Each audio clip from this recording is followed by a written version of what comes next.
الحمدللہ رب العالمین وبہ نستعین اما بعد فاعوذ باللہ من الشیطان الرجیم بسم اللہ الرحمن الرحیم وَلَهُنَّ مِثْلُ الَّذِي عَلَيْهِنَّ بِالْمَعْرُوفِ وَلِلرِّجَالِ عَلَيْهِنَّ دَرَجَةٌ وَاللَّهُ عَزِيزٌ حَكِيمٌ صدق اللہ العظیم۔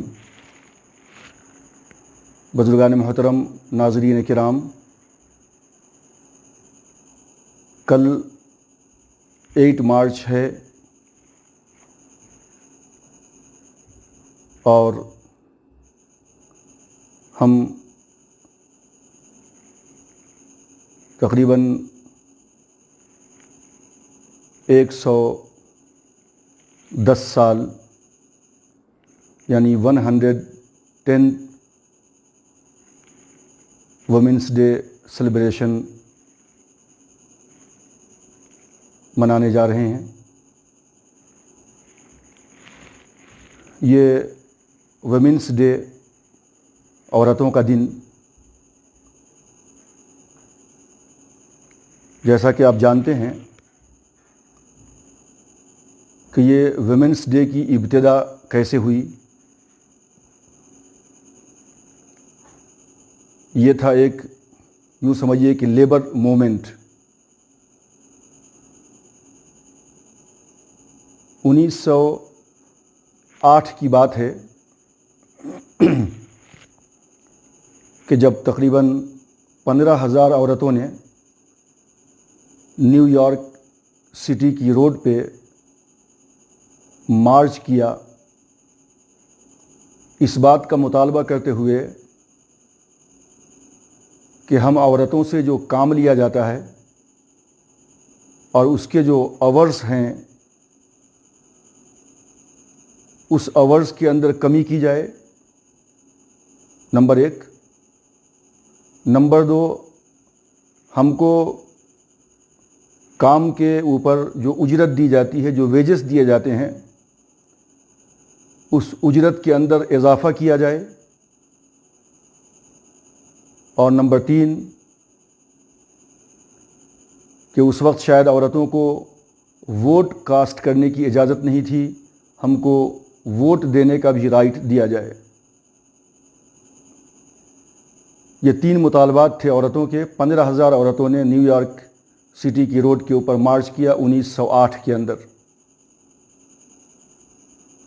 اس کے بعد 1909 میں امریکہ کی سوشلسٹ پارٹی نے سب سے پہلے عورتوں کے ان مطالبات کو قبول کیا اور نیشنل وائڈ فرسٹ ٹائم 1909 میں وومنس ڈے سیلیبریشن کا اہتمام کیا۔ اس کے بعد پھر 1910 کے اندر تقریباً 17 ممالک، 17 کنٹریز کی تقریباً 100 عورتوں نے یکجا ہو کر کے ایک کانفرنس کیا، اور اس کانفرنس کے اندر یکجا طور پہ متحد ہو کر کے، ایک آواز ہو کر کے اس بات کے اوپر عہد لیا گیا اور اس بات کا فیصلہ کیا گیا کہ ہم انٹرنیشنلی ویمنس ڈے کا اہتمام کریں گے۔ یہ 1910 کی بات ہے۔ اور پھر 1911 کے اندر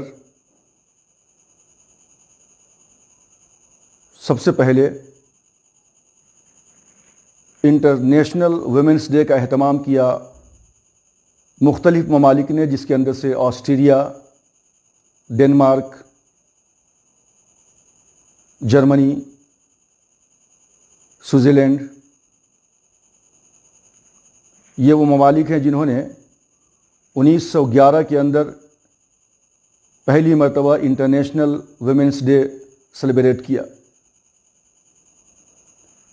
اور اس کے بعد یہ سلسلہ چلتا رہا یہاں تک کہ 1975 کے اندر UN نے، یونائٹڈ نیشن نے اس کو قبول کر لیا اور اس کے بعد سے آج تک یہ چلتا ہوا آ رہا ہے، اور تقریباً 1 century اینڈ 1 decade، یعنی 110 سال ہو رہے ہیں، جو ہم کل 18 مارچ 2021 کو جو ہے ہم 110واں وومنس ڈے سیلیبریٹ کرنے جا رہے ہیں۔ ظاہر ہے کہ یہ سیلیبریشن، یہ خوشی اس لیے منائی جا رہی ہے کہ 1909 کے اندر سب سے پہلے نیشنل لیول پہ وومنس ڈے کا اہتمام کیا گیا، اور عورتوں کے جو مطالبات تھے اس کو سوشلسٹ پارٹی نے سب سے پہلے پاس کیا اور اس کو قبول کیا۔ لیکن آج بھی یہ سیلیبریشن، یہ خوشیاں تو منائی جا رہی ہیں، لیکن آج بھی ہمارے معاشرے میں، ہماری سوسائٹی میں، ہمارے سماج میں عورتوں کو جو تحفظ فراہم کرنا تھا، اور عورتوں کے جو حقوق تھے، عورتوں کے جو رائٹس تھے، آج بھی اس کے اندر بہت ساری کوتاہیاں ہیں، اور عورتوں کو جو حقوق ملنے چاہیے وہ حقوق نہیں مل پا رہے ہیں۔ کہیں پہ حقوق نسواں کے علمبردار تو اٹھ کھڑے ہوتے ہیں، لیکن یہ صرف زبانی جمع خرچ ہوتا ہے۔ کہیں عورت کو وومنس رائٹس، عورت کے فریڈم، عورت کی آزادی کے نام کے اوپر عورتوں کو جگہ جگہ ایکسپلائٹ کیا جا رہا ہے اور اس کا استحصال کیا جا رہا ہے۔ جب ہم ویمنس ڈے کی اس تاریخ کو دیکھتے ہیں تو وہاں پتہ چلتا ہے کہ یہ سارا کا سارا جو معاملہ اٹھا تھا وہ عورتوں کے حقوق کے لیے، کہ عورتوں کو ان کے حق دیے جائیں۔ اور یہ حق کیا تھا کہ عورتیں کام کرتی ہیں، زیادہ کام لیا جاتا ہے، تنخواہیں اور ویجز کم دی جاتی ہیں۔ اگر ہم اس کو موازنہ کریں اور اس کا تقابل کریں مذہب اسلام کے قانون سے کہ مذہب اسلام نے عورتوں کو کیا حقوق دیے ہیں، تو الحمدللہ ہم بمانگ دوحل اور بڑی خوشی کے ساتھ، بڑے فخر کے ساتھ ہم آج اہل مغرب کو یہ کہہ سکتے ہیں کہ ہم نے آج سے تقریباً 1450 سال پہلے مذہب اسلام نے عورتوں کو وہ تمام کے تمام حقوق دیے جس کے لیے آج تک عورتیں پریشان ہیں، اور دیگر مذاہب کے اندر یہ ایسے تمام کے تمام حقوق عورتوں کو نہیں دیے گئے۔ عورتوں کے چاہے وہ مذہبی حقوق ہوں، چاہے وہ معاشی حقوق ہوں، چاہے وہ معاشرتی حقوق ہوں، چاہے وہ تعلیمی حقوق ہوں، چاہے وہ سیاسی حقوق ہوں، جس طرح کے بھی حقوق عورتوں کے ہو سکتے ہیں وہ تمام کے تمام حقوق مذہب اسلام نے آج سے 1450 سال پہلے تقریباً عورتوں کو دے دیا تھا۔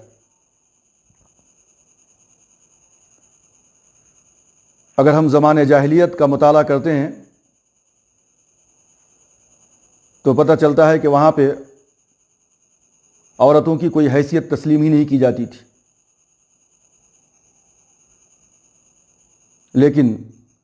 اسلام سے پہلے عربوں کے اندر جہاں یہ دستور تھا، یہ رواج پا گیا تھا کہ بچی پیدا ہوتے ہی اس کو زندہ دفن کر دیا کرتے تھے، مارے شرم کے کہ میرا کوئی داماد نہ بن جائے۔ قرآن مجید نے کہا وَإِذَا بُشِّرَ أَحَدُهُمْ بِالْأُنثَىٰ ظَلَّ وَجْهُهُ مُسْوَدًّا وَهُوَ كَظِيمٌ، کہ جب اس کو ایک باپ کو کوئی اس کے گھر میں بیٹی ہونے کی خوشخبری دیتا، ظَلَّ وَجْهُهُ مُسْوَدًّا وَهُوَ كَظِيمٌ، تو مارے غصے کے، مارے شرم کے اس کا چہرہ کالا پڑ جاتا، لیکن قرآن مجید نے یہ بیان کیا کہ وَإِذَا الْمَوْءُودَةُ سُئِلَتْ بِأَيِّ ذَنبٍ قُتِلَتْ،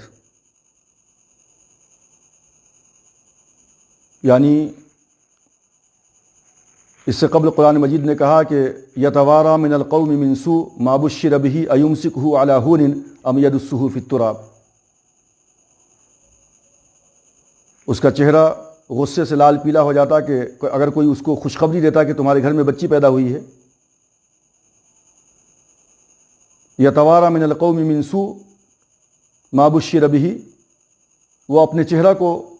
چھپائے پھرتا تھا ہمارے شرم کے،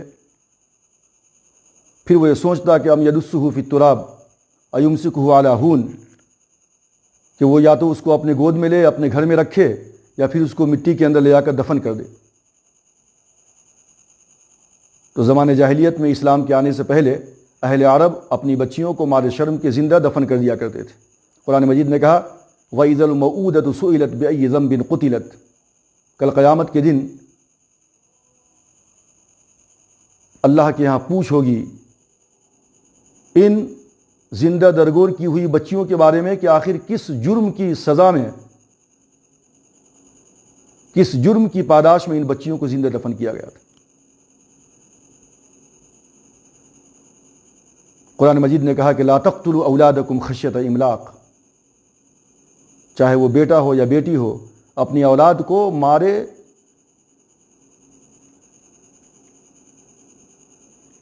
تم خوف کے، کس کا خوف؟ بھوک کا خوف، رزق کا خوف، مفلسی کا خوف، غریبی کا خوف، اسے کون کھلائے گا؟ اپنی اولاد کو قتل مت کرو، ہم انہیں بھی رزق دیں گے اور تمہیں بھی۔ بے شک اپنے بچوں کو قتل کرنا یہ بہت بڑا گناہ ہے۔ سرکار دو عالم صلی اللہ علیہ وسلم نے بچیوں کے متعلق ارشاد فرمایا کہ اگر کسی شخص نے اپنی 2 بچیوں کی تربیت کی تو وہ باپ جس نے اپنی بچی کی تربیت کی اور میں محمد صلی اللہ علیہ وسلم قیامت کے دن دونوں ایک ساتھ ہوں گے، اور پھر آپ نے اپنی دونوں انگلیوں کو اشارہ کر کے فرمایا کہ یہ دونوں انگلیاں میرے ہاتھ کی جس قدر قریب ہیں اس قدر میں محمد اور اس بچی کا باپ آپس میں ایک ساتھ کھڑے ہوں گے۔ اپنی بچی کی تربیت کرنے کا کتنا بڑا شرف مل رہا ہے ایک باپ کو۔ یہی بچی اگر جوان ہو کر کے کسی مرد کی بیوی بنی تو حدیث کے اندر آقا نے ارشاد فرمایا ان اکمل المؤمنین ایمانا احسنہم خلقا وخیارکم خیارکم لنسائکم، کہ لوگوں تم میں سے کامل ترین مومن وہ ہے کہ جس کے اخلاق سب سے بہتر ہوں، اور تم میں سے کامل ترین مومن وہ ہے کہ جو اپنی بیوی کے تئیں سب سے بہتر ہو۔ یہ نہیں فرمایا کہ تہجد گزار کامل ترین مومن ہے، قرآن کی بہت تلاوت کرنے والا کامل ترین مومن ہے، بہت صدقہ و خیرات کرنے والا کامل ترین مومن ہے، بہت زیادہ زکوٰۃ دینے والا کامل ترین مومن ہے، لیکن آقا نے فرمایا کہ جو اپنی بیوی کے ساتھ حسن سلوک کرتا ہو اور اچھے طریقے سے پیش آتا ہو یہ کامل مومن ہونے کی علامت ہے۔ یہی بیوی کے بعد جب وہ ماں بنی تو پھر اللہ کے رسول صلی اللہ علیہ وسلم نے ارشاد فرمایا الجنت تحت اقدام الامہات، جنت ماں کے قدموں تلے ہے۔ The paradise lies under the feet of the mother۔ بچوں کو یہ تعلیم و تربیت دی گئی کہ جس نے اپنی ماں کے ساتھ حسن سلوک کیا تو اس کے بدلے میں اسے جنت ہے۔ کسی شخص نے سوال کیا کہ او میرے حبیب، اس روئے زمین کے اوپر اللہ کے علاوہ، اللہ کے بعد میرے حسن سلوک کا سب سے زیادہ مستحق کون ہے؟ تو آقا نے فرمایا کہ تمہاری ماں۔ دوسری مرتبہ یہی سوال کیا تو آپ نے فرمایا تمہاری ماں۔ تیسری مرتبہ یہی سوال کیا تو آپ نے فرمایا تمہاری ماں۔ اور چوتھی مرتبہ یہی سوال کیا تو آقا نے فرمایا کہ تمہارا باپ۔ گویا کہ 75% اپنے بچوں کے حسن سلوک کی جو حقدار ہے وہ ماں ہے، اور اس کے بعد باپ ہے۔ کتنا مقام اور کتنی عزت مذہب اسلام نے عورت کو عطا کیا۔ اسی طرح آج ہم دیکھتے ہیں کہ بڑی آسانی کے ساتھ کوئی بھی شخص کسی عورت کی کردار کشی کر دیتا ہے، کسی کے اوپر بلا کسی تحقیق کی تہمت لگا دیا۔ اسلام کے اندر جو چھوٹے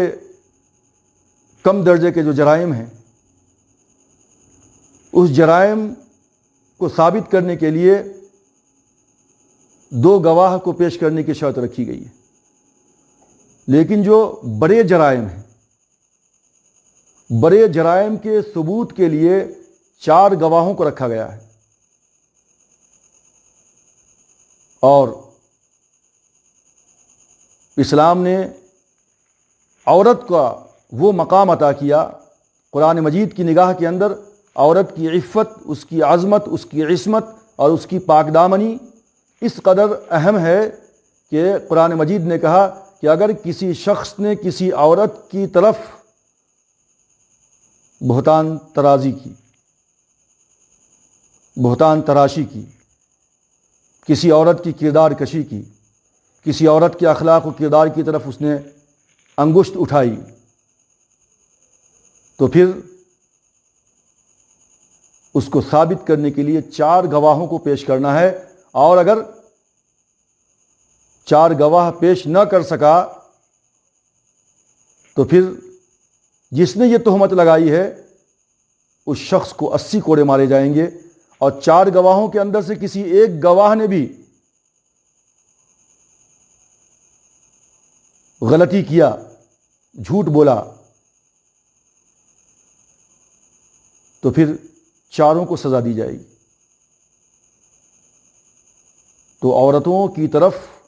انگلی اٹھانا بلا کسی تحقیق کے، کسی عورت کی کردار کشی کرنا، قرآن مجید نے اس کو بڑے جرائم کے اندر سے شمار کیا ہے کہ 4 گواہوں کو پیش کرنا ہے۔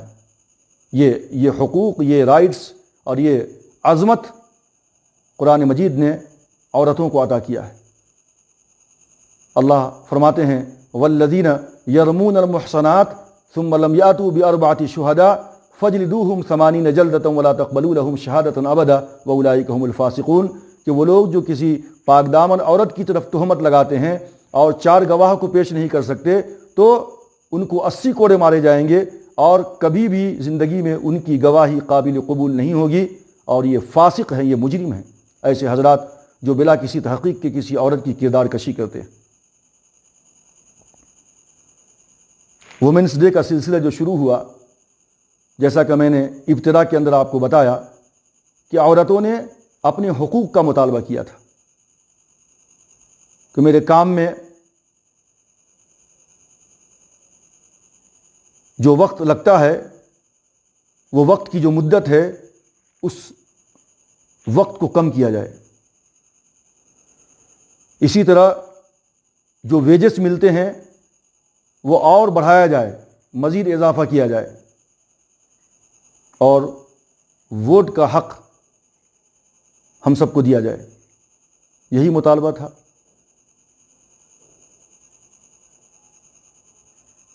اگر آپ مذہب اسلام کی تعلیمات کو دیکھتے ہیں اور مذہب اسلام کے اندر عورتوں کے حقوق کو تلاش کرتے ہیں تو پتہ چلتا ہے کہ وہاں عورتیں یہ کہہ رہی ہیں کہ مجھے مزید ویجز دیا جائے اور مجھ سے کام زیادہ نہ کروایا جائے۔ اسلام نے کہا کہ عورتوں کو کام کرنے کی ضرورت ہی نہیں ہے، بچی ہے تو اس کی کفالت باپ کرے گا، جوان ہو گئی ہے